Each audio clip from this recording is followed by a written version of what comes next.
When we think of Colombia, we usually imagine vibrant cities like Bogota, Medellin, or Cartagena. But there's another side to the country, one much quieter, deeper, and more unknown. In this video, we're going to delve into Colombia's 5 least populated departments. Vast territories where the population density is so low that you can walk for miles without meeting anyone. Places where nature reigns, time moves slowly, and human presence is barely a whisper in the middle of the jungle or the plains. I invite you to stay until the end, because we're going to explore corners so remote that they seem otherworldly, but that are an essential part of Colombia's soul.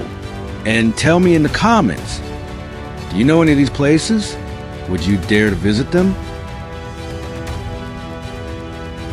Vaupés is one of those places that few in Colombia have visited, and many can't even locate on a map. It's the least populated department in the country, with around 46,800 inhabitants spread across an immense area of more than 54,000 square kilometers. This makes it not only one of the least densely populated, but also one of the most enigmatic. Upon arriving in Vaupés, the first thing you feel is silence. A green, deep, almost spiritual silence. Here there are no highways, no shopping malls, no urban noise. There is jungle, dense, living jungle, breathing with every step.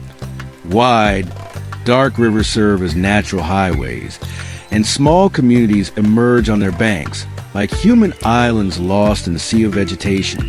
Its capital, Mitu, is the only city in the department, yet it has the atmosphere of quiet town, surrounded by nature in all directions. Here, life moves slowly without stress, without traffic, without haste.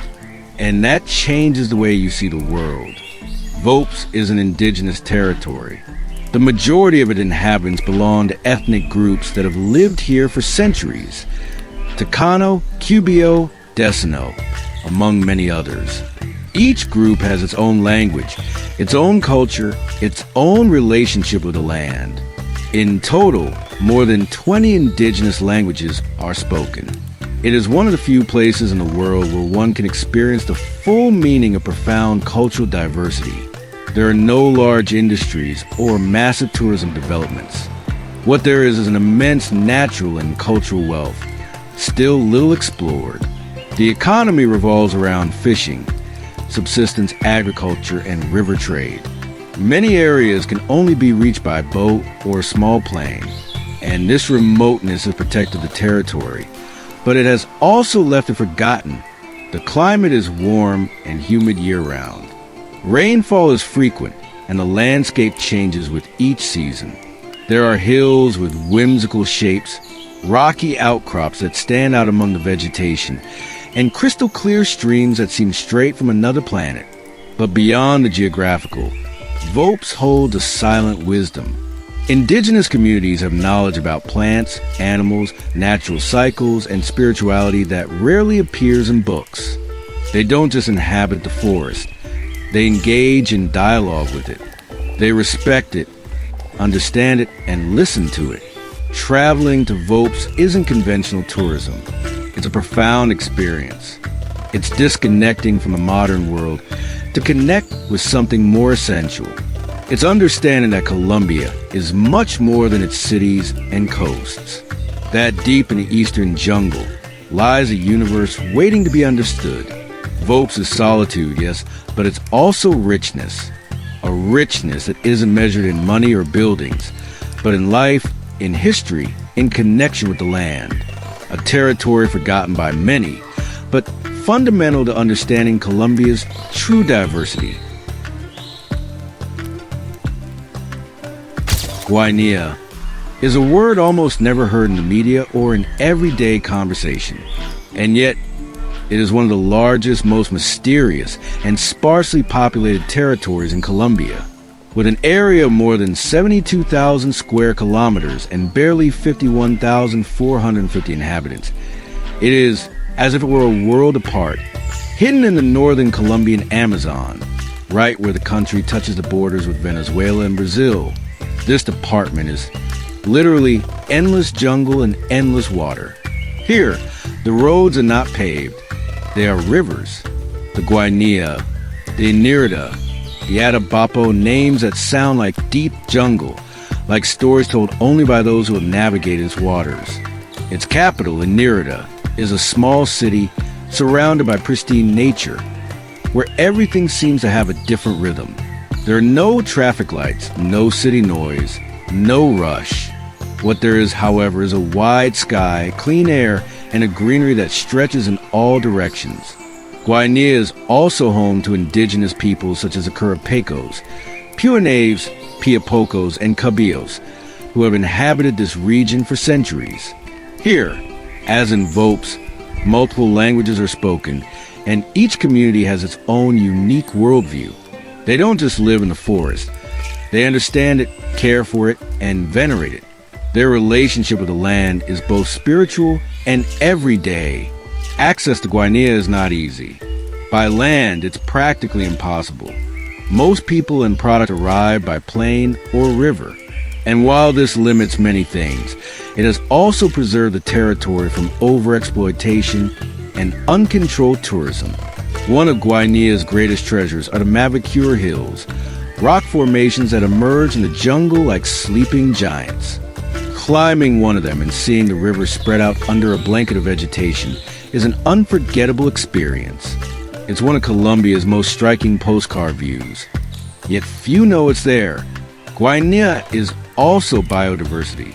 Hundreds of species of birds, fish, amphibians, and plants that only exist in this part of the world coexist here. And all of this in an environment that still preserves its natural balance. It's one of the last corners of the planet where human intervention remains minimal. The climate is hot, humid, and sometimes extreme. Rainfall can last for days, and rivers swell like living arteries of a body in constant motion. Life here is not easy, but it is real, deeply connected to the essential. Guainia is not a conventional tourist destination. It is a place that demands respect, silence, and a willingness to leave the comforts of the city behind. But in return, it delivers an authentic, powerful, and transformative experience. Exploring Guainia is discovering a Colombia that doesn't appear in guidebooks or advertisements. A Colombia that still breathes to the rhythm of the jungle, where time is measured not by clocks, but by suns, rains, and the songs of birds that have no name in Spanish. The Colombian Amazon is not just a department, it's a universe, a territory so vast, so wild, and so pristine that traveling through it feels more like entering another planet than traveling within the country itself. Its name says it all: jungle, river, overflowing life. But what few know is that, despite its fame, it is one of the least populated places in all of Colombia, with a density of just 0.7 inhabitants per square kilometer. The Amazon is a green sea where humans barely leave a trace. Across its more than 109,000 square kilometers, there are vast expanses where there are no roads, no lampposts, and no trace of civilization. Only trees that stretch as far as the eye can see, rivers that meander in all directions, and a sky so wide it seems endless. Its capital, Leticia, is a hub of urban life amidst the immensity. A small but vibrant city bordering Brazil and Peru, where accents, languages, cultures, and businesses coexist. From there, boats depart, taking you deep into the jungle to indigenous communities, nature reserves, and villages where time doesn't run as fast as it should. In the Amazon, distances aren't measured in kilometers, but in hours of navigation. Here, the river is the road, the means of transportation, the food, and the spirit of the region. Wooden houses rise on stilts along its banks, adapted to the cycle of the water that rises and falls with the rains. The population is mostly made up of indigenous communities, such as the Ticuna, Yagua, Huitoto, and Bora. They don't just inhabit the Amazon, they interpret it. They know every sound, every plant, every animal. Their worldview is linked to the forest, the river, the sky. And through their languages, myths, and ceremonies, They keep alive an ancestral wisdom that the modern world has forgotten. Here, the connection is different.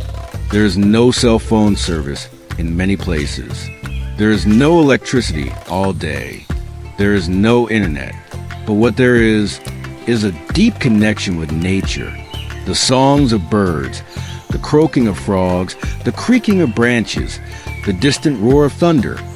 Everything becomes language. The biodiversity of the Colombian Amazon is one of the highest in the world. It is estimated that thousands of unique species live in this region, many of them not yet cataloged by science. It is a natural laboratory, a lung of the planet, a sacred space that sustains the climatic balance of the entire continent. Traveling to the Amazon is, without a doubt, a transformative experience. But it's not easy tourism.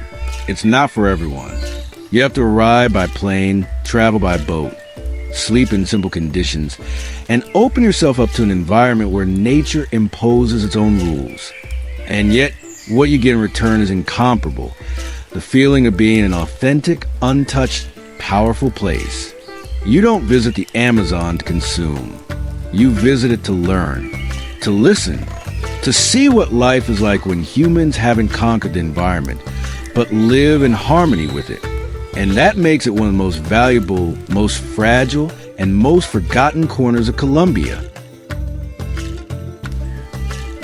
Vichada is one of those names that sounds distant, mysterious, almost like a whisper lost on a map of Colombia.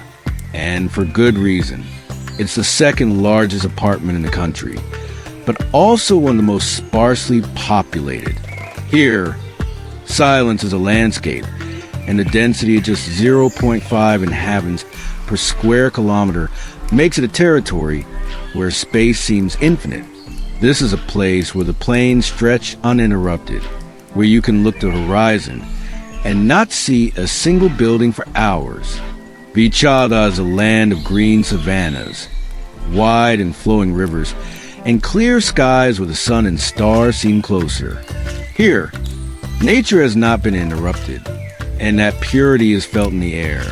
Its capital, Puerto Carreño, is located right on the border with Venezuela, bathed by the Orinoco River. It is a town that preserves a unique tranquility, a calm that seems to float among the heat, the trees, and the wooden houses.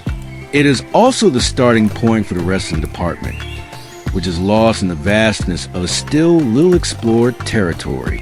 Vichada is full of natural wealth, but access has historically been limited. Roads are scarce, paths long and sometimes difficult. Many areas are only accessible by river or air, and this has meant that development has arrived slowly, almost timidly. However, this very remoteness has protected the territory from exploitation and uncontrolled tourism. Indigenous peoples like the Sequani, Piaroa, and Curapaco live here, maintaining their culture, language, and way of life in harmony with the land. They are communities that know every plant, every tree, every season. They understand the value of water, fire, and wind, not as resources, but as part of a balance that must not be disrupted.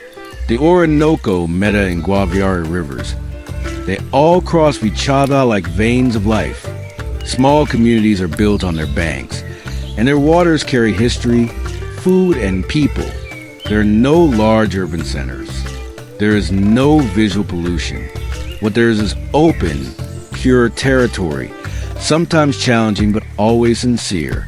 The climate here is hot and humid, with heavy rains at certain times of the year.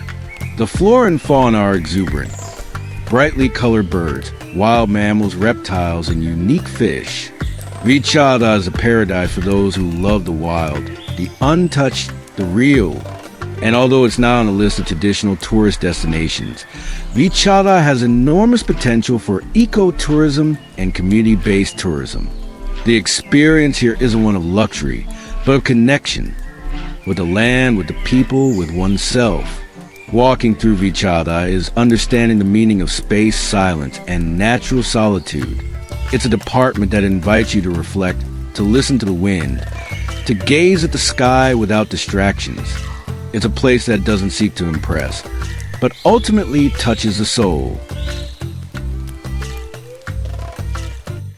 Guaviare is perhaps the least known of Colombia's sparsely populated departments, yet one of the most surprising, although it has a slightly larger population than the others on this list, with about 92,281 inhabitants.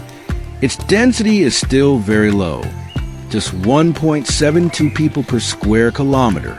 But beyond the numbers, what defines Guaviare is its status as a living border between two worlds, the plains and the jungle.